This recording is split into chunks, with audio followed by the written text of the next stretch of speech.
Hey, investors. I am here with the Property Challenge podcast. I teach investors all around the world how to become real estate investors and How to overcome their challenges. Join me here every single week. PCP, the Property Challenge podcast. when I started this podcast and when I said, what am I going to talk about? I said, the best name is The Property Challenge. Hey, investors. It's your girl, Terrica Lynn Smith, and I am here with the Property Challenge podcast. I am so excited about this podcast because I believe the challenges that I went through as a real estate investor has led me to who I've become today. So obviously, you guys who don't know, I have a very extensive real estate portfolio. I own hundreds. I even hit 1,000 real estate investment properties. And look, I just got it out the mud. I started with my $5,000 tax return, and by the grace of God, I've been able to scale it into a multimillion-dollar business. And I created this podcast because I know that there's investors out there, such as yourself, who's like, oh my gosh, how can I get started? Like, you know, you have so many things that's going against you and you really just don't know where to start. And so that's why I feel like the Property Challenge podcast is going to be for those who's really trying to get the challenges out of their way, to push through those challenges, to kind of move forward through the challenges that they're facing. And so when I was sitting here and I was preparing, I'm like, what has been the biggest challenge for me as a real estate investor? Like getting started with real estate investing, what has been the biggest challenge? And I think, you know, if I'm being honest, I just had to find out who Terrica Lynn Smith was. That was the biggest challenge of my life. And I know if we're being honest with each other, you're probably like, yo, that's me. Like, I have a hard time getting outside of my head. And it's because most of our life we spend with trying to prove a point and or having people that simply just don't believe in us. And so for me, knowing that, you know, I was a teenage mom, I was trapped in the city by Hurricane Katrina. I was dirt poor when I moved to this area and I had nothing. You know, I remember sitting in the Section 8 office and I remember the social worker looking at me as if she was disgusted with me sitting there. And I remember hating that feeling. And I'm like, God, what can I do to get me out this situation where I don't have to sit before people and feel like somebody's doing me a favor? You know, she was judging me. She was, you know, asking me all kind of questions. It was almost like she was looking for a reason not to help me. And so, you know, just getting through those life challenges and trying to figure out who Terrica Lynn Smith was, that was the hardest thing. Because once I found confidence in who I was, right, then I was untouchable. Could nobody tell me nothing, baby. I was out of here. But I had to get to that point. I had to get to that point where I wasn't feeling abandoned and I wasn't feeling alone. And I had to get out of that self-survival mindset, like I can do everything by myself and I don't need nobody. And, you know, growing up, you remember you don't want nobody to do nothing for you because they throw it in your face. And I hate when people throw things in my face. I absolutely hate it. And because I hated it so much, I literally was struggling. And I felt like, now where I'm at now, I realized if I had a whole lot more help and or received a lot more help, I probably would be a lot further than where I'm actually at today. But because I didn't want nobody to throw it in my face, I did not allow people to help me. And so sometimes we can allow the challenges in our life to cripple us. And if you're not careful, it won't only cripple us, it'll keep us rooted as if we are a tree. And so when I started this podcast and when I said, what am I going to talk about? I said, the best name is the Property Challenge. I teach investors all around the world how to become real estate investors and how to overcome their challenges. And so for me, having to start with where I was, I did not have a lot of money. I literally used my real estate tax return. And people is like, how could you even do that? Well, I just knew I had no other option. So I wasn't interested in what everybody else said that I needed. I had $5,000 this $5,000 got to work or it got to work. Like, you ever been in that situation where you like, it has to work or it has to work? Like, there's no other options. This cannot work. This cannot not work. And so that's who I was. I was like, this cannot not work. It has to work. And so I remember reaching out to a wholesaler, and, he at the time didn't have any properties, but he hit me back a few days later and he was like, yo, I got this property. It's more than what you want to pay for, but I think it may be a great opportunity for you. So I was like, okay, bet. So he said it's $9,000. And I'm like, Lord, $9,000. At that point in time in my life, I did not have $9,000. So I'm like, okay, well, let me go see it. I did not go see the property because I didn't have $9,000. I still went and saw the property. So I get to the property and I see it and I'm acting uninterested. Now, I learned this through real estate school that, just the power of negotiation, right? Like, I'm not going to be overly excited about it, but I'm also not about to lead on to him that, I really, really want this property and this is all I have. So I said, well, look, I'll reach back out to you in a few days and I'll let you know if I'm interested. Well, I hit him that night and I was like, hey, I'm interested in buying the property. I gave $4,000. He was like, nah, I can't take $4,000, right? So I was like, well, what can you take? I said, because I'm not paying $9,000. And I know it's not worth $9,000. Guys, the property was worth $9,000. I just was talking my trash at that point in time. I was talking my trash because I was like, look, I can't let him know all the money I got. This is all I got, right? So we ended up agreeing to $5,000. So I bought my first real estate investment property for $5,000. And y'all, I had no clue what to do after that. Sometimes you just got to take step one. And I only had step one. But I think the thing I had behind me was my tenacity and me being street strong. Like, I literally believed that I could beat up anybody. I just believe that, right? I'm street strong. I was raised in New Orleans streets. I grew up in the projects. I was in foster care. I had to fight most of my life. So I just got this belief that I can just fight, okay? So if I can fight in the natural and in the physical realm, then I should be able to fight for a real estate deal, right? So me and my husband, we ended up buying the property for $5,000. We go inside and we have no clue where we're going to get the rest of the money to fix it up.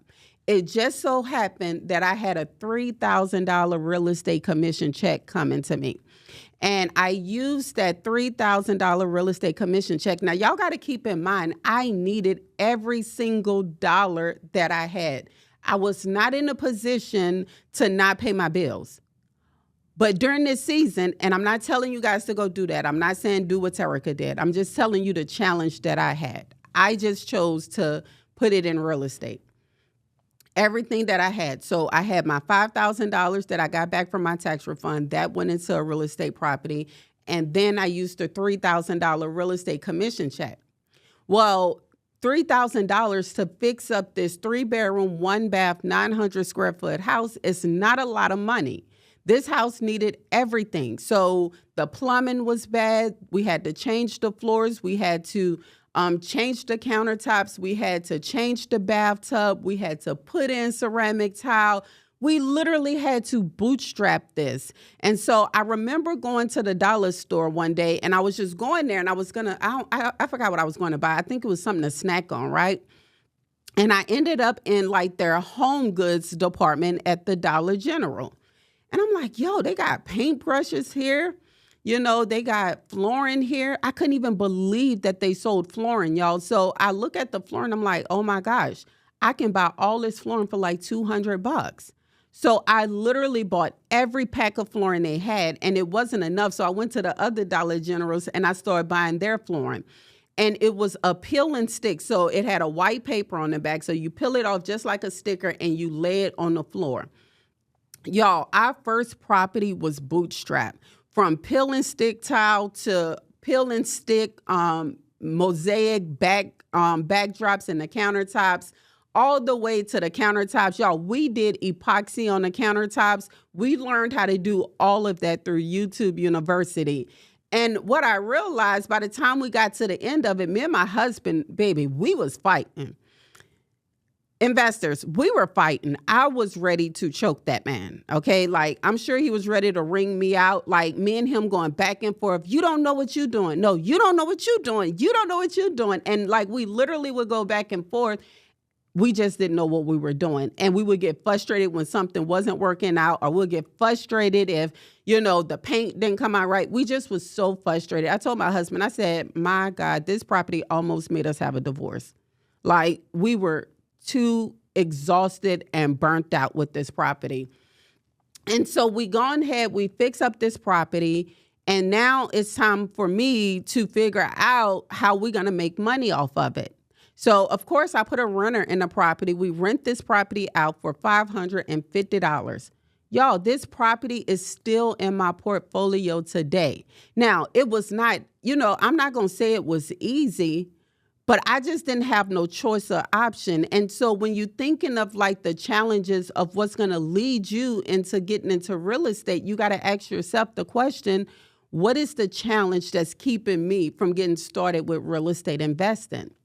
The second thing that I would say about the challenge part is that you got to be willing to fight. Like, you got to be willing to roll up your hair. You got to put your fists together. Like, you got to be ready to stand on 10 toes. I tell my children, say it with your chest. If you're going to talk back to me, say it with your chest, okay? So that way I can, you know what I'm saying? I can hit you with my fists.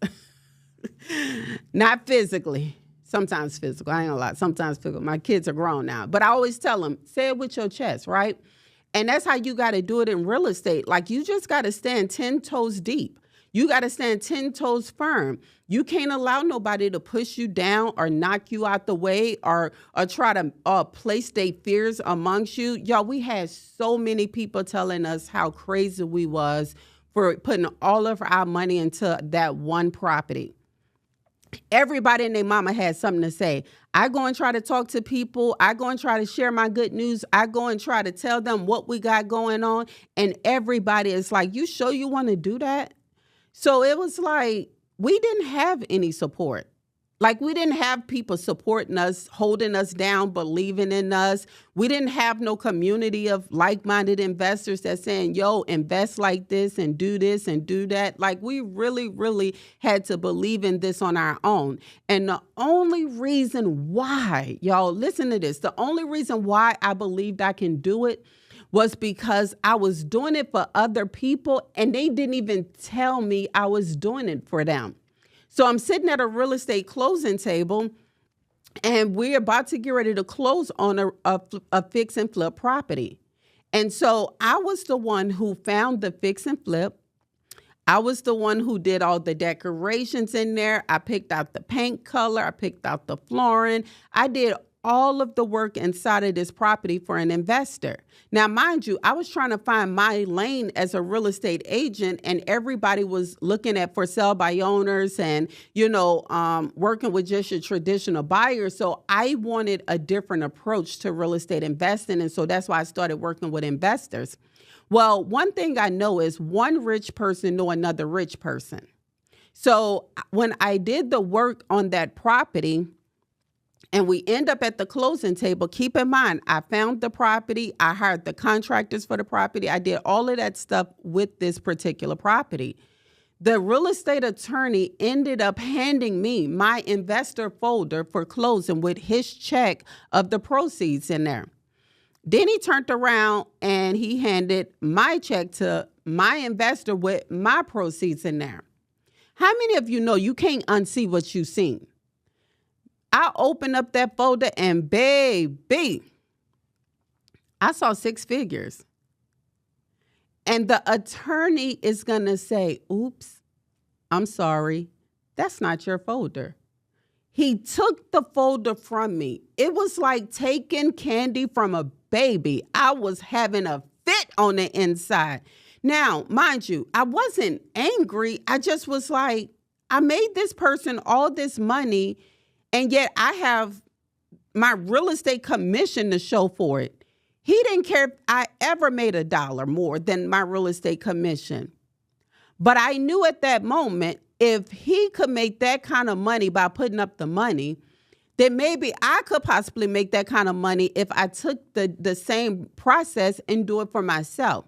So when I went and got the first rental property, it was because I seen that somebody else had already did it.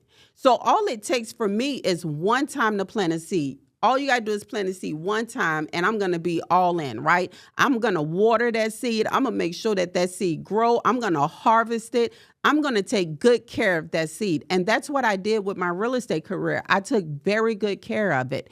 I couldn't unsee the six figures in this folder. I've never held six figures in my hand before. It was an amazing feeling until the attorney took the check from me and he gave me my check. Now, you got to keep in mind that my check was only my real estate commission. This dude did not split proceeds with me. He didn't give me 50-50 of the deal. He literally said, you found the deal, so you made commission, and you sold the deal, so you made another commission. And he was happy with paying me that. So this whole time, I'm making him all of this money, and yet he literally expect me to be content.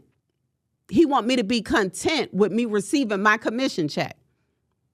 I said, oh, no. So what I did was I reached out to all of my investors, every last one of them, and said, hey, I am serving a notice. The notice is I will not be fixing and flipping y'all properties for free. Now, if you would like, we can talk about a partnership deal where we go 50-50.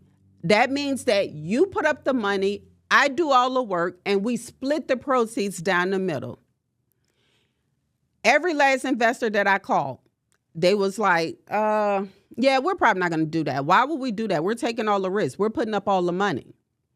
So y'all got to know that I was not in a position not to have these investors around. I really needed these investors. But I also wanted to be paid for what I was doing. I didn't feel like it was fair. Nobody came and told me it wasn't fair. It was something that I felt on the inside of Terrica Lynn Smith that made me feel like it was not fair. So because I didn't feel like it was fair, I could not go another day working like that. So all of my investors was like, who the hell do she think she is? 50% of our proceeds, we putting up all the money. Now, keep in mind, I'm doing all of the work. I'm the one finding the deals. I'm the one putting up the deals. I'm the one doing everything to make this investment successful. And they have the audacity to be like, who does she think she is? Well, first of all, I'm Terrica Lynn Smith. That's who I am, okay? And second of all, I'm the one who bringing you this filet mignon. So because I'm bringing the filet mignon, I deserve a piece of it. So all my investors tell me no, except one. Except one. And he looked at me, and I'll never forget what he said. He said, Terrica, I could not possibly do what you're doing. I don't have the time. I don't have the energy, nor do I want to do this. You know, I'm a full-time financial advisor. I enjoy what I do full-time. I don't want to go and look for real estate deals and fix them up. So I would gladly pay you the 50% to do my deals. That whole entire year, I had one investor, and I worked my butt off for him. I worked my butt off. I would find a property, fix it up, and I would sell it. I didn't worry about no other investor, no other clients. I didn't worry about no other realtors. I didn't worry about anything. I laid it all on the line for this one investor who believed in me. And once I started doing 2 to 3 of those for him at a time, he started telling his homeboys about the money he was making and how good of a job I was doing. So his homeboys would call me, and guess what? I don't have to negotiate my price anymore because he already told them I charge 50%. Look how amazing that is, how amazing God is. What I thought I lost, I got back in a double portion. So I went on to flip 10 to 20 properties, 20 to 30, 30 to 40, 40 to 50. Before you know it, I was flipping hundreds of properties. Working with all type of investors from different states all over because they all heard of the magnificent job I was doing. And it got to the point where I didn't have to do an investment property on my own anymore. So by the time I did get to my own personal investment property, the one I got for $5,000, I went to my banker because I wanted to be able to have more investments that was more solo for me and my family. Because I get that I'm building everybody else's legacy, but I also wanted to build my legacy as well at the same time.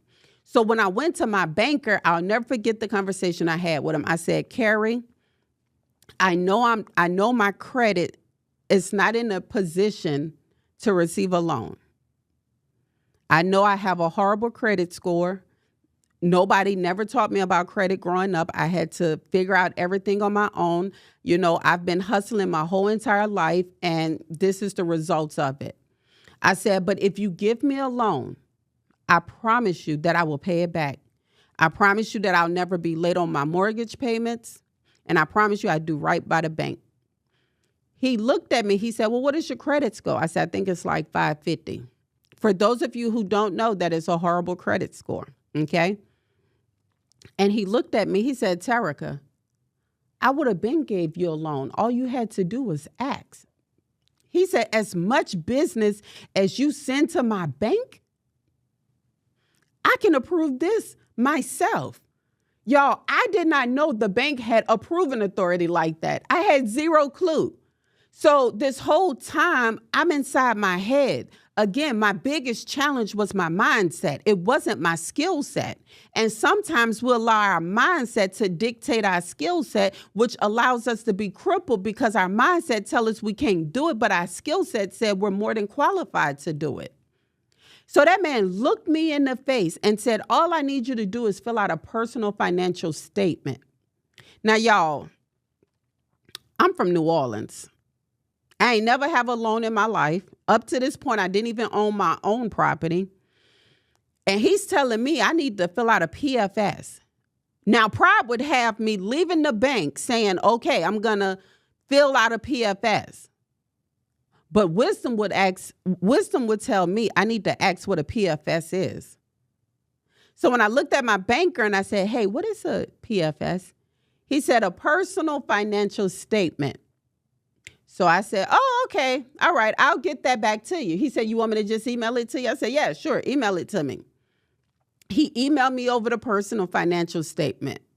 Y'all, I'm not going to lie. My nerves got bad. I'm sitting there. I'm frustrated. I'm grabbing my head. I'm doing this. I'm like, oh my God, I don't know how to fill this out. I'm on Google. I'm trying to see if Google got a tutorial. Google don't really got no real tutorials. What does cash in hand mean? Do you mean it's the cash actually in my hand? Because if I'm looking at my hand, I got $0 right now. Or is that, cash in the bank, cash under my mattress? Where are you asking for this cash to come from?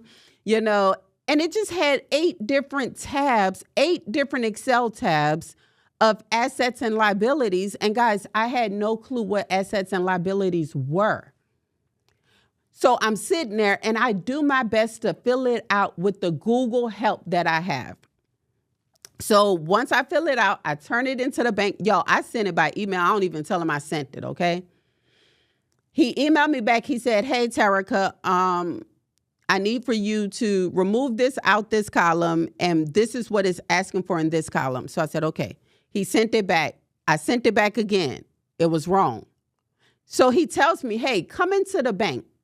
I'm like, oh, man, he about to find me out. He about to figure that your girl don't know what the heck she's doing, right? And he looked at me. He said, tell me the truth.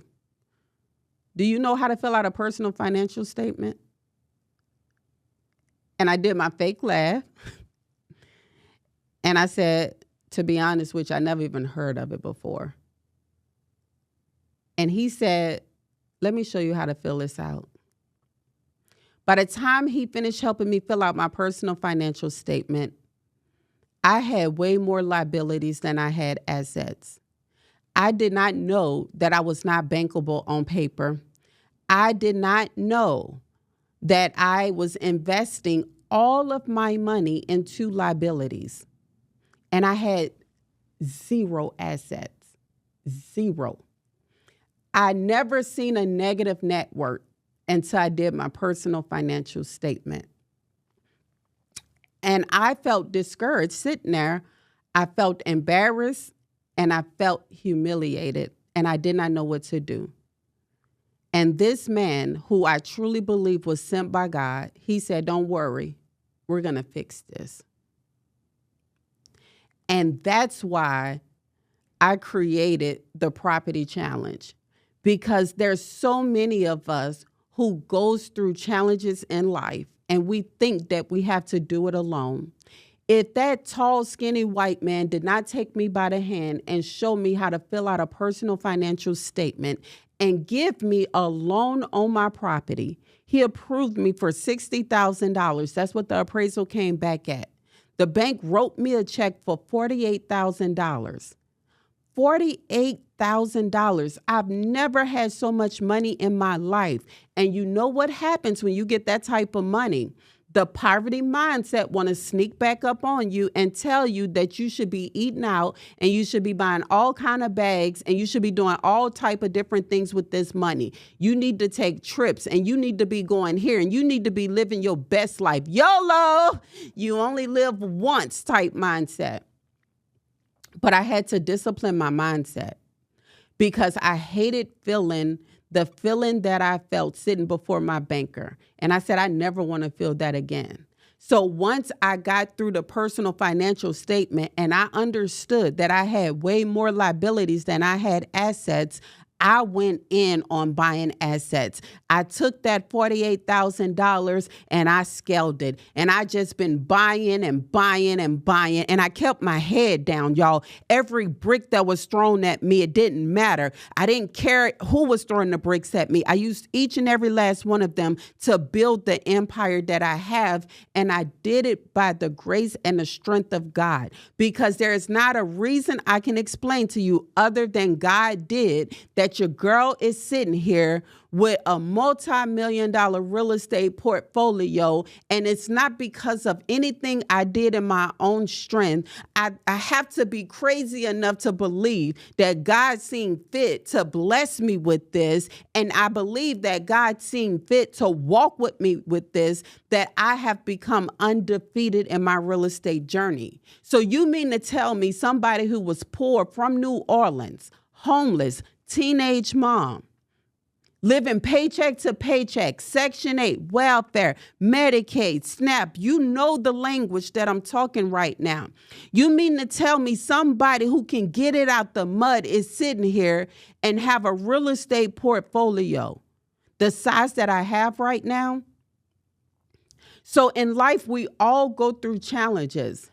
But with the Property Challenge podcast, we're going to walk through those challenges together. We're going to motivate each other. We're going to encourage each other. We're going to share stories on here on how people have overcome their challenges, how I've overcome my challenges, how I had to take the real estate exam 7 times just to become a real estate agent, but I was able to overcome that challenge. That is what the PCP, the Property Challenge podcast, is all about. It's about putting these challenges before you guys and showing you that you can overcome anything if you just believe. So I am excited about the Property Challenge podcast. Join me here every single week for another episode of PCP, the Property Challenge podcast. I'm your girl, Terrica Lynn Smith. I love you. Bye, investors.